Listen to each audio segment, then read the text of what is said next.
Peace, chosen ones. Happy Owl Wisdom Wednesday. I hope you all are doing well. Thank you all for being here. This is the Mystic Owl speaking. I'm here for the second episode of this little mini Halloween series that I started last week. And I'll link the first episode in the description box. So, in today's episode, we're going to go back to 2002. And it's funny because last week we went back to like 97, I think. So yeah, we're going back in time. We're going to go back in time to 2002.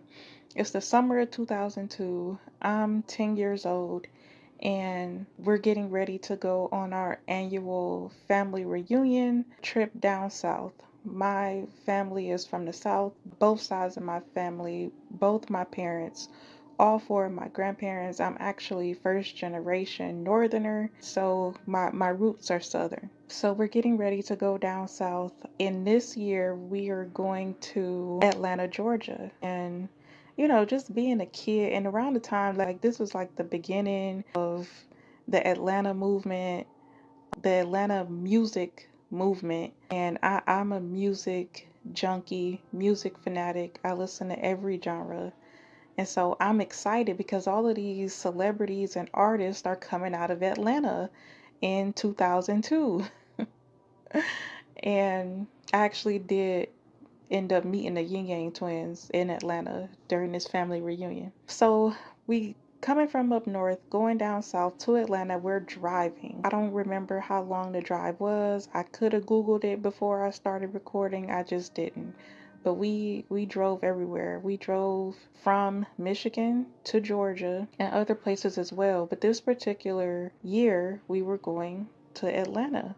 I still remember pulling up to the Embassy Suites on Peachtree, I believe. And I was so excited. I was so excited. I'm 10 years old. It was just amazing to be in another city, being in a new energy. Now, in last week's episode, the first time I saw a demon, I was explaining how I was 5 years old when I could start seeing into the spiritual realm, like being here in the physical, but being able to see into the spiritual realm. And it never stopped.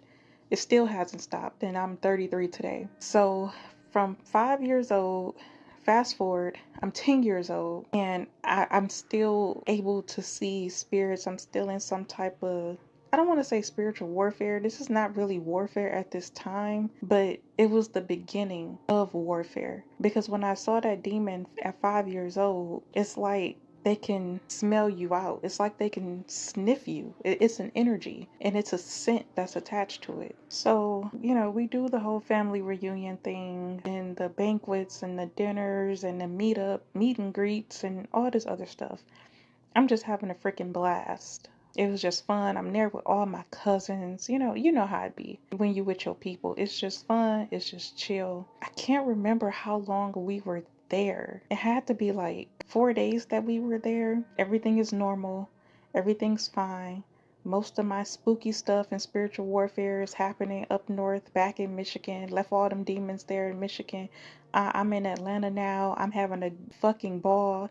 Even though I'm just a kid, I'm still having fun. I'm drinking virgin pina coladas. It was just crazy. I was having a great time. Until the last night that we were there. So our last night in Atlanta, everything was fine. You packing your stuff up. We getting ready to head back out in the morning. Everything seems normal. Everything is normal. My cousins and I, we were like in a conjoined suite. Like, I think two of my cousins were in the bed. Me and another cousin was in sleeping bags on the floor, and the other cousin was on the other side of the bed in the sleeping bag. You know how we do. You got a lot of children in one room, and only so many of them can fit in the bed. Like, I was excited to be in my sleeping bag. I had a brand new sleeping bag, but we were in a conjoined room with our grandparents, and everything was so fun. Everything was fine. I didn't mind sleeping on the floor because I'm 10 years old. I'm in this cool ass sleeping bag. Had never had a sleeping bag before. Always wanted one. Because, when you spend a night with your cousins, like, y'all just sleeping in the bed together. But it was so many of us at this family reunion, everybody couldn't sleep on the bed. So we had sleeping bags. And on the last night in Atlanta, I saw a monster again.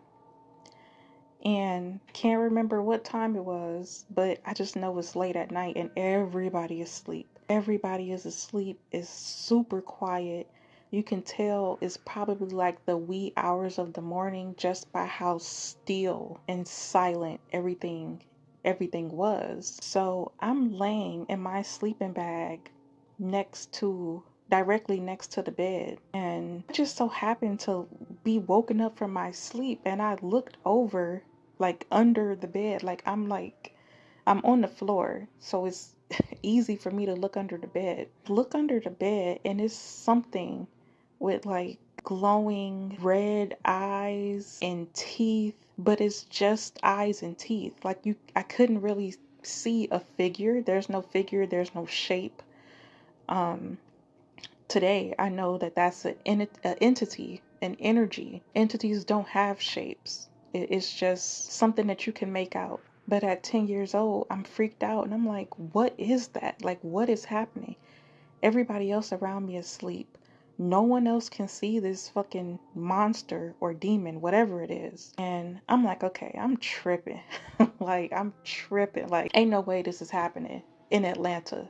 The same shit that happened up north is not happening down south. So I put my covers over my head. I'm in the sleeping bag, but I still had like covers and stuff on top of me.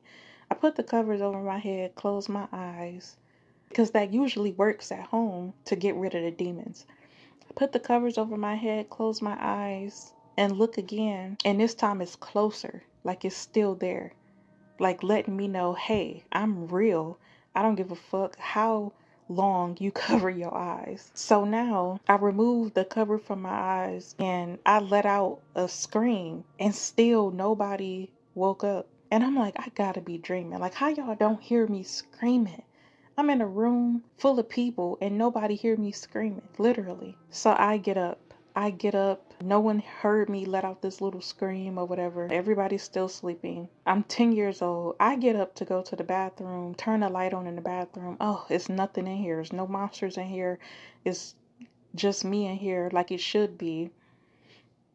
Turn on the bathroom light. I didn't even go back to get my sleeping bag. I went to sleep on the bathroom floor in the Embassy Suites in Atlanta. I went to sleep on the bathroom floor, and in the morning, I remember hearing my grandma like, "Where's the Mystic Owl?" And I'm like, "Oh my God, I'm about to get in trouble." Because I'm supposed to be asleep. I'm supposed to be where she left me, right? But I was too scared. So my grandma came in the bathroom and she's like, "Girl, what are you doing in here? And why are you I'm getting chewed out." And I'm like, it was a monster. Like, I'm still referring to it as monsters. I'm not referring to things as demons because at the time I did not know that these were demons. I'm like, it was a monster, like a real monster under the bed. She like, "Girl, get up. Like, you were supposed to be packed up. We about to leave, such and such. You gonna get left here." Just, she not really gonna leave me there, just joking or whatever. She's like, "It's time to get ready to go. Like, you need to be getting dressed. You in the bathroom. Other people gotta get in here." And I'm like, "But it was a monster under the bed." And now all my cousins woke, and I'm like, "Y'all didn't see the monster under the bed?" And they're like, "No, what monster?" Like, everybody looking at me like I'm crazy. I'm like, well, fuck it. Maybe it wasn't. Maybe it wasn't a monster under the bed, but I know it was. Because otherwise, why would I be sleeping in the bathroom? I know it was, but I don't have any proof. I don't have any proof. All I have is what I seen, what I saw, and me leaving. Like, yeah, I left all my cousins in there with the monster. They should have woke up. But no, seriously. That was a real experience for me. Whatever happened to me at 5 years old, I never lost that sight. I never lost the ability to see. It's only gotten stronger. It's only gotten better. My ability to see through the veil, my ability to see through into this, or see into the spirit realm, so to speak. it never let up. It only got stronger. It only got more intense. And next week, I'm going to tell a story about where those worlds collided, where the physical and the spiritual collided. And that's not supposed to happen. That's not a good omen. That's not a good experience. We are supposed to be separated for a reason here in the matrix, the spiritual realm and the physical realm. If you stay to the end, thank you so much. Thank you for listening to the second episode of my Halloween mini series. I'm going to be sure to link the first episode in the description box, and make sure you hit the subscribe button, turn on that notification bell, because next week is the final episode in this little mini series, and it's actually the scariest story. So you're not going to want to miss that. Thank you for tuning in, chosen ones. I love you. Take care of yourself. Peace.